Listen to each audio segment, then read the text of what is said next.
if you go on to click up, on the left hand side there's a tab called SolidWorks CAD. If you click on that one, there are some instructions.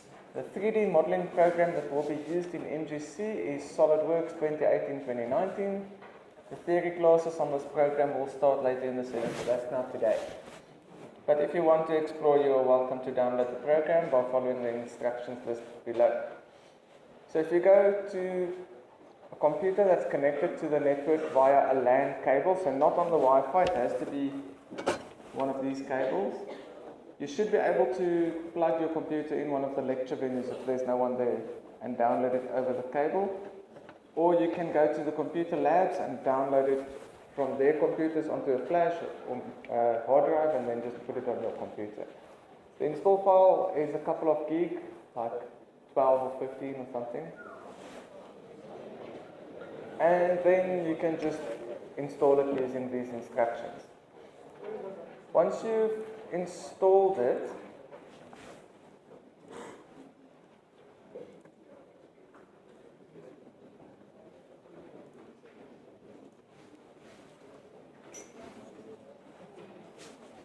so once you run the installation manager, it will look something like this. Mine is now already installed, so you must select individual installation in the first menu, and then you can type in the code over there, but don't type this code because this code doesn't work anymore, and then just click next. Then the program will install. Once it's done installing, then you have to activate the program. So when you double click on the SolidWorks icon, it will open the program. It does take a while to open because it's a relatively big program. So once you double click on the program, it opens the program and it will then automatically tell you you have to activate the SolidWorks to be able to use it. You usually get 30 days before you have to activate it, but after that you have to activate. And to activate, basically all you do is give it your email address and say that you're studying. Click OK, and then it's activated. Okay, so then when you open the program, it looks like that. So, any questions up to this point?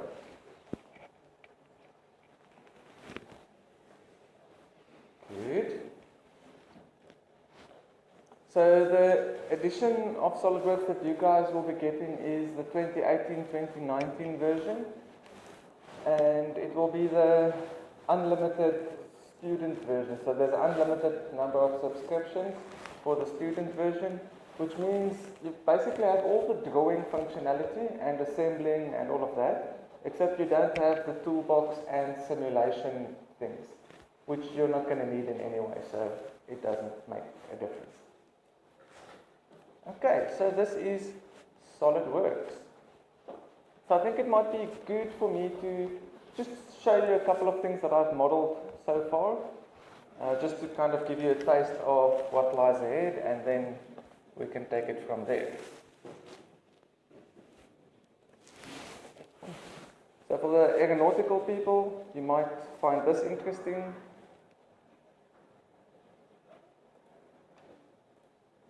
This is a little airplane that I modeled, not based on anything specific, I was just bored. This took me about 20 minutes to do. But at that stage in my life, I was good with SolidWorks. Alright, so just a little airplane. Bye-bye airplane.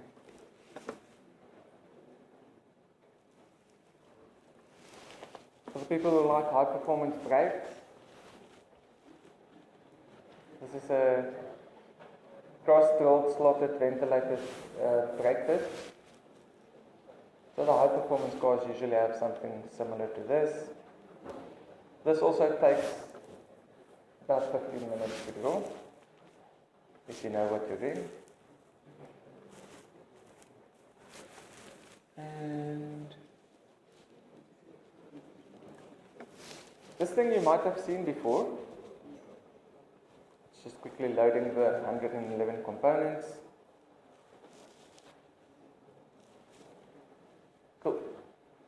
So where have you seen this before? Front of your textbook. Yeah, so this was my final year project. It's basically a belt reduction transmission with a blue cover. Let's quickly hide the cover.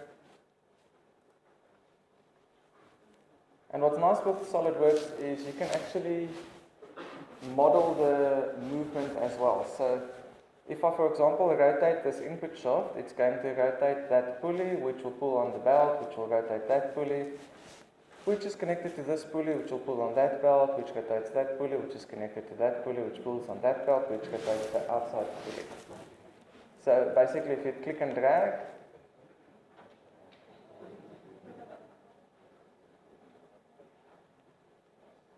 okay, something like that. So you can actually go and model your system and then move it, and it will move appropriately. Like with the piston engine, if you rotate the crankshaft, it will move the cone rod, the piston, and the cam belt, and the camshaft, and open the valve, and all of that. So you can do all of that with SolidWorks. Obviously, doing an entire engine is not 20 minutes work, more like 200 hours. Depending on the engine, it might be more.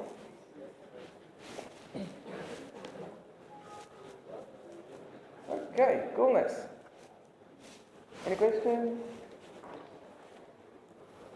Right, so usually at this point I also quickly explain why computer classes are done in a computer that, in a class that doesn't have computers. I always get that question, and it's quite simple. If we do it in the computer labs, the labs aren't big enough for my MGC class. So we don't have big enough computer labs, and then you're also stuck with all kinds of logistical things like a student has a computer that doesn't want to switch on, and then you just start and they call you, sir, my computer doesn't switch on. And you switch it on, and then 10 minutes later another guy says, sir, where's SolidWorks' icon? So what I'm trying for the first time this year, I hope it's going to work, is I'm doing a screen recording. That's what that little flashing icon is for. And I'm recording the audio, and then hopefully I can put them together and post it on our YouTube stuff. So these classes will hopefully be available on YouTube. So it should help. Alright. Now SolidWorks. With this CAD stuff, I'm going to assume that you know what this is. Okay, this is a computer mouse. It's got a little wheel on the top. I'm going to assume you know how to use that wheel. And it's got a left and right button, which I'm also going to assume you know how to use. Alright. This program works similar to most other programs. If you want to do something new, you just click on the little clean paper and click on new. So once you click on that, it asks you, what new thing do you want to make? Do you want to make a new part? Do you want to do a new assembly or a new drawing? So remember, before you can make an assembly of parts, you first need to draw the actual parts. Okay. So first make the parts, and then you put them together, and then you can make drawings of them. The drawing part is similar to what you do in your practicals, where you actually make a 2D drawing of the thing. So for now, I'm going to click on part, and then click on OK. So once you click there, then you get this open space. It is as big as you want it to be, so at this stage, it's just looking into nothing. Right. Then the features or tabs we are mainly going to use include this feature tab, sketch, and that's about it. So the features tab and the sketch tab. Features is if you want to do 3D volumes, and sketch, obviously as the name implies, is when you make a 2D sketch. Now usually to define a 3D volume, we use 2D sketches in any way. So I'm going to start by showing you some sketches that you can make. So you click on the sketch tab, and then the first option is sketch. Then you click on the icon. Once you do that, you get this weird picture over here. So that's basically your three primary axes or planes that you can draw on, like your front plane, your right plane, and your top plane. You can click on any of those. You can see if you move your mouse over them, they get highlighted. So let's use the front plane. Click. Alright. And now the plane disappeared and I just have my volume again. But now you can see I have the origin as well. So to make a sketch, we go to these sketch tools over here. The first one is to make a line. So a line is defined by what? 2 points. Do you remember that from school? A line is defined by 2 points. So to make a line, you click on the line tool, and now you'll see your mouse's pointer became a pencil with a little blue line underneath. So it says it's a sketch tool, pencil, and you're sketching a line. Then all you need to do is move the mouse to wherever you want to start. Let's start at the origin. Once you move over the origin, it identifies that by making a little symbol. There we are on the origin.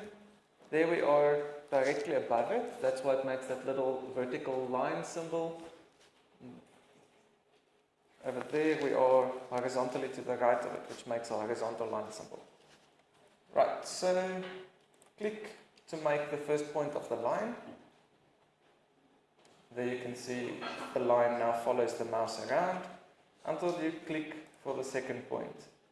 There we made a first line, and then you can continue making more and more lines by just clicking.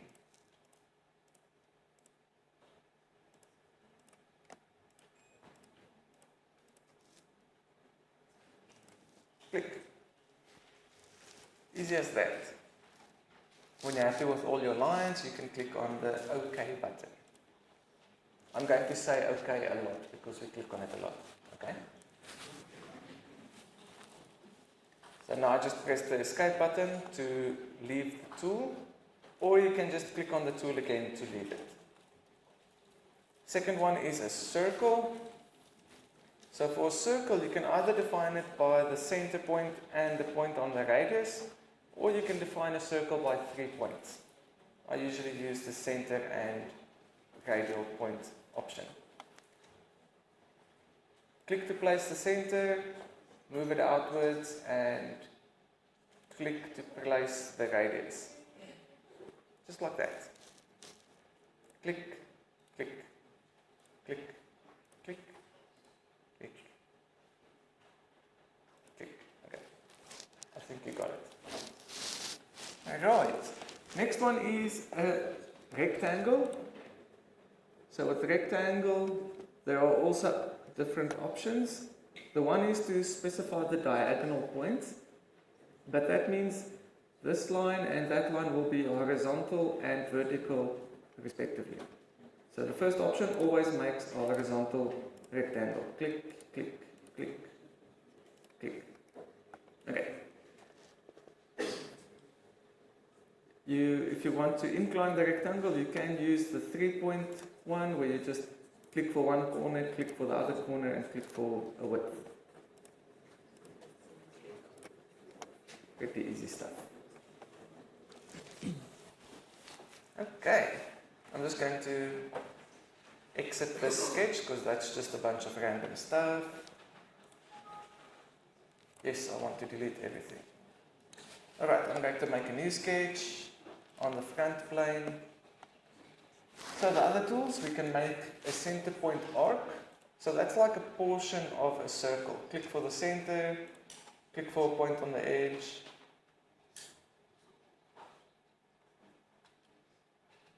Click for another point on the edge. Then there's an ellipse, but I doubt that you guys will be using ellipse right now. And then we have a straight slot. So there we basically click for the 2 centers of the circles, and as you move out you can change the radius of the slot. Click. Okay, pretty easy stuff, eh? Any questions?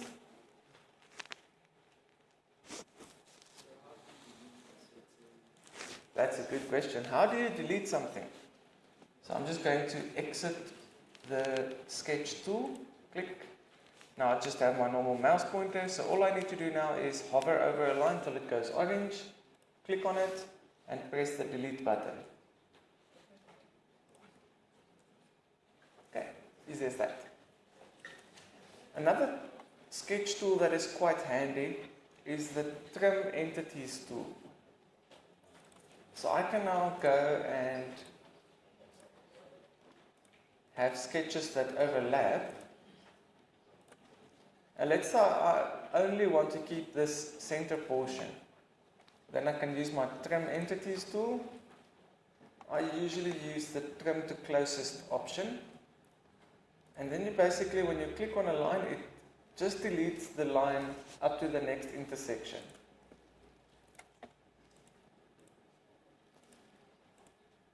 Something like that. So there you're just left with that weird shape.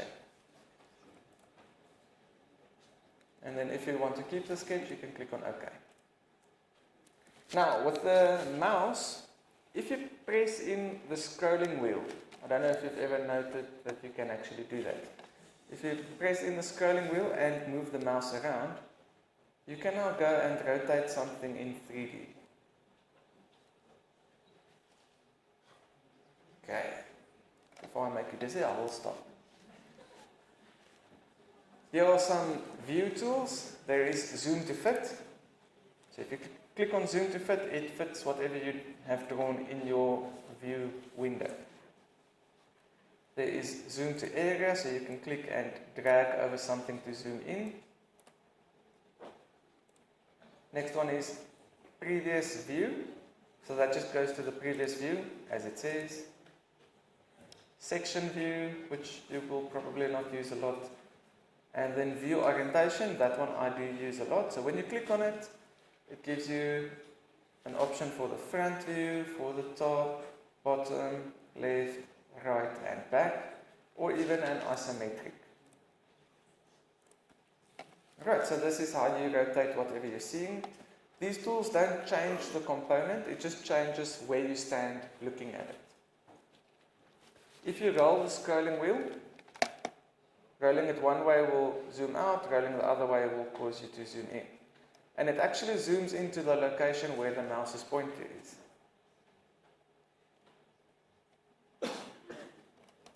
Okay. If you want to zoom out again, easiest shortcut is the F keyboard letter. So if you press F, it zooms out. So it fits everything. That's why it's F. Coolness. Any questions? Right.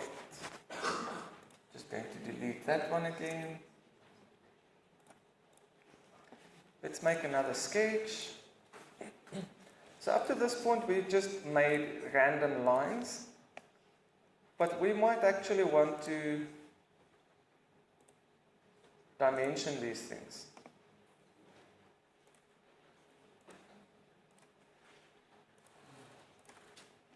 So what you can do is, next to sketch there is smart dimension. And SolidWorks' smart dimension is quite smart. If you click on it, you'll see the mouse pointer now has a little dimension symbol next to it. So if you want to dimension a line, all you need to do is hover over it till it goes orange, click on it, and then you get the dimension. Then all you need to do is move out and click to place the dimension. There you can type in value, let's call it 60. Let's do that one. Click, click.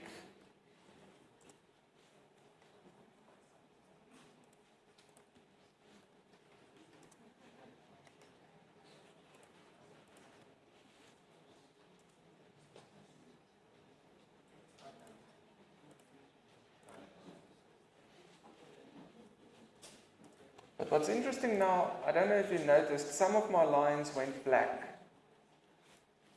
So when a line goes black, it means it is completely defined or fully defined, which basically means you cannot change any property of that line, like the angle or the length or the location where the line lies.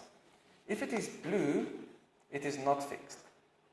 I'm just going to exit my dimension tool, just to have my pointer again. Now I can actually go and drag this blue line.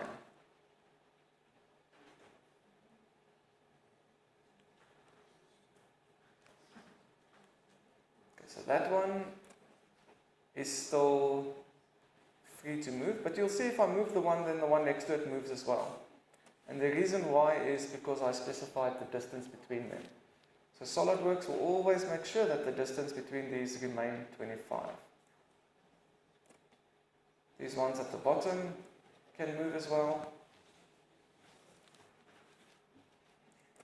because they were also not specified. So let's quickly finish everything.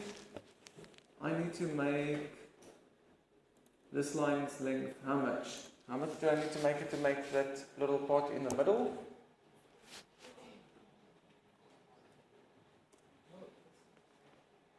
So 100 minus 25 is 75, so that one must be 37.5, and then that one also 37.5. But you'll notice when I clicked on it, it already picked up the right dimension. Watch now what happens when I click to place the dimension. Okay, I get a bunch of yellow stuff and an error message. So it says, adding this dimension will make the sketch overdefined or unable to solve. Do you want to add it as a driven dimension instead? So driven basically means it just reads the value, it doesn't prescribe the value. So if you want, you can click on OK.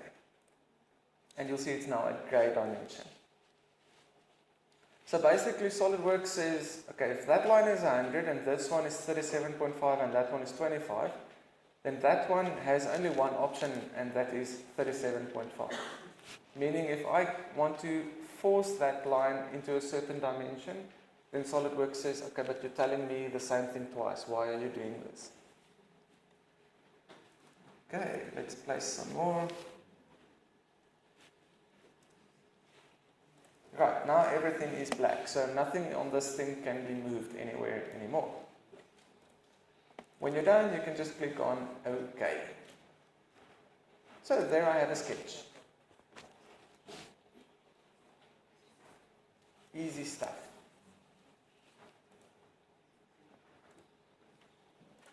So now you know how to make a sketch, how to add dimensions to the sketch, and how to use all of these sketch tools. Line, circle, rectangle, arc, and slot.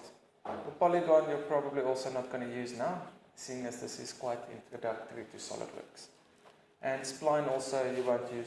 That's basically just a smooth curve through a number of points. Okay, so those are all the sketches. I just deleted that one quickly. Okay, let's go to features. So under features, you'll see most of them are still grayed out, which means you can't click on them at the moment. The only color ones are the extruded boss or base and revolved boss or base. So let's start with those. Extruded boss or base, if you hover over it, it says extrudes a sketch or selected sketch contours in one or two directions to create a solid feature. So you can now specify a 2D profile, and with the extruded boss or base, you give it some or other 3D depth. Let's click on that. Again, we can select where we want to start. Let's do the right plane for this one. Doesn't really make a difference.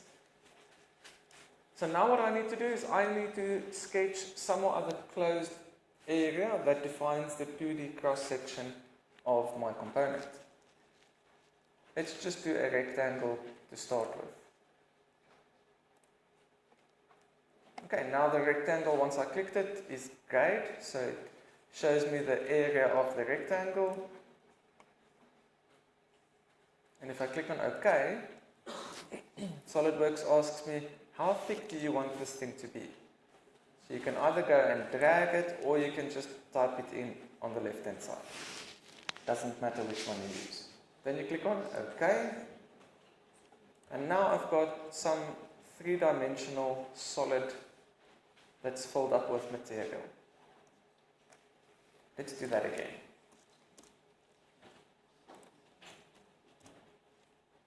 So, extruded parcel base allows us to specify a 2D cross-section and give it a 3D depth. Okay, so let's draw Patrick.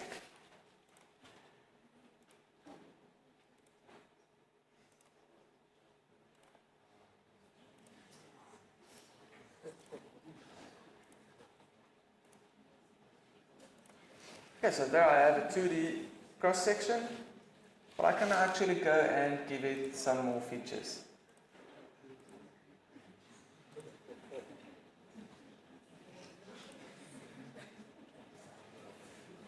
Okay, let's give him a mouth as well.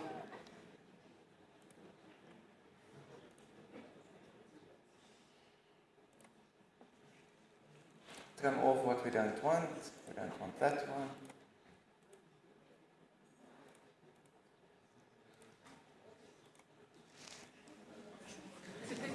Okay, then you click on, I'm done with cutting. Oh, I still need to remove that line.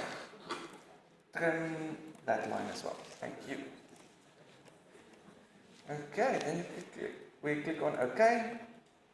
And now we can specify a depth for Patrick. Once you're done, you click on OK.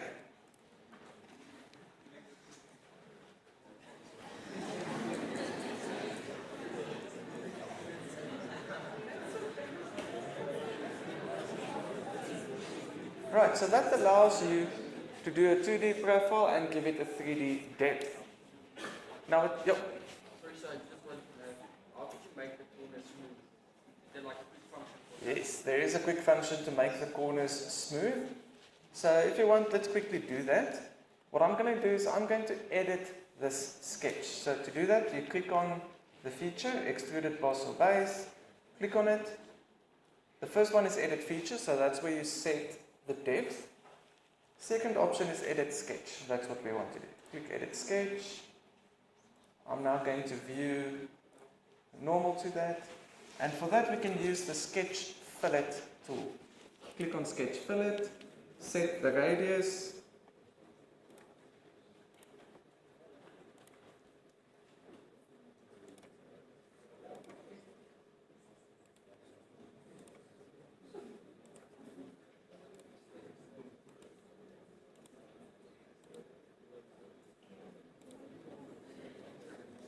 And then click on OK.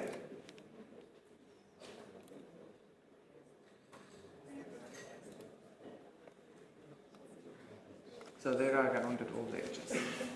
You can even, if you want, you can do that afterwards by going under Features. There's an option called Fillet. Click on Fillet and then click on a line you want to round.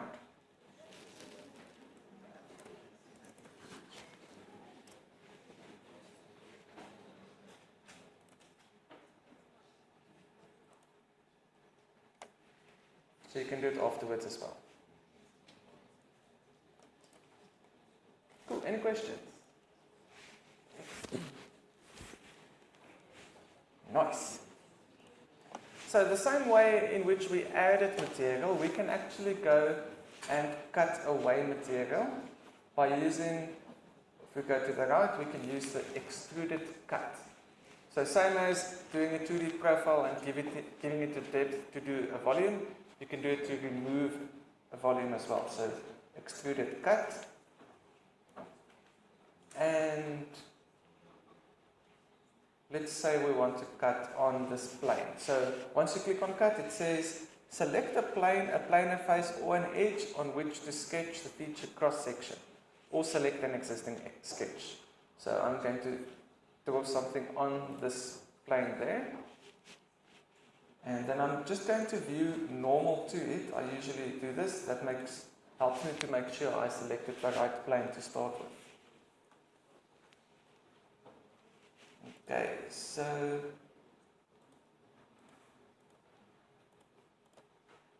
I'm just drawing some random shape over there.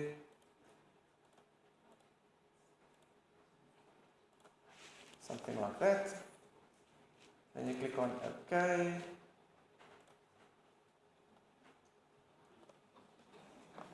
And they cut that shape out of his arm.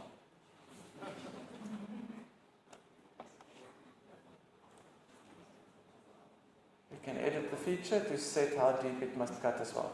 You don't have to cut all the way through. You can actually stop halfway. Now what's interesting is if we just make it like about that deep, half of the stuff will be on the outside and half of it will still be on the inside.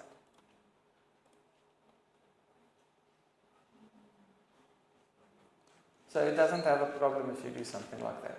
It will allow sharp edges, like that one, but it won't allow an edge with a 0 thickness. So if I cut something, let's say I cut a circle tangent to that circle, then it will tell me, but there's no volume, or where it's cutting, it's making something that has a 0 thickness. So you can't do that. But it will give you a very nice message explaining what is wrong. Right, any questions? Cool, so with extruded boss or base, we defined a 2D profile and gave it a 3D depth. Next, what we can do is we can use the Revolve boss or base to define a 2D profile and give it an axis of revolution. So click on Revolve boss or base, select a plane, and now we can draw some 2D profile depending on what you need and give it an axis of revolution. So for that we'll use a center line. Click on center line, and there I just did a random center line.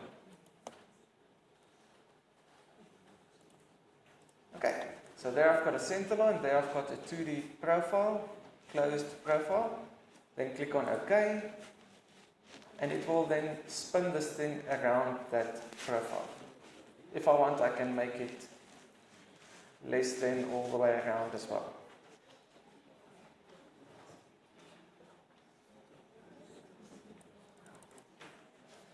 So that's 3/4 of the way around, then click on OK. So 2D profile and an axis of revolution gives you a revolved boss. And obviously you can remove material in the same way.